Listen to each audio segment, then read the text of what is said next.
Okay, so normally we reserve the not-so-Idaho brand for things that are very un-Idaho-like. People being rude to one another, finding some trash in the streets or in campgrounds, of course. Broncos and vandals getting along. What's up with that? Today, though, it has a different meaning. It's a tweet from the Food Network. Maybe you saw it over the last few days. Promoting one of their shows caught our attention over the weekend. It says, here it is, a Hawaiian restaurant in Idaho is in bad shape when Robert Irvine arrives, as is always the premise of his show. Let's see if he and his team can work their magic and bring a little island paradise to the Midwest. Let me repeat that. Let's see if he and his team can work their magic and bring a little island paradise to the Midwest. The Midwest?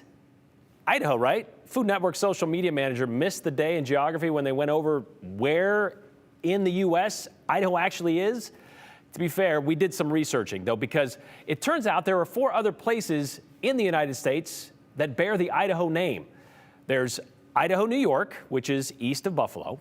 There's Idaho, Pennsylvania, believe it or not, northeast of Pittsburgh. Maybe you've heard of that. Never have.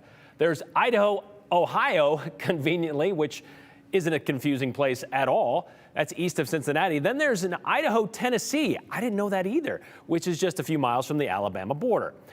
And then there's Idaho Springs, Colorado, a cute and quaint little mountain town west of Denver. So a little bit closer, sure, still not the Midwest. And while the only Idaho in the Midwest is a tiny unincorporated hamlet in rural Pike County, it is in fact not home to the restaurant featured in Chef Irvine's show. That's in Idaho, Ohio.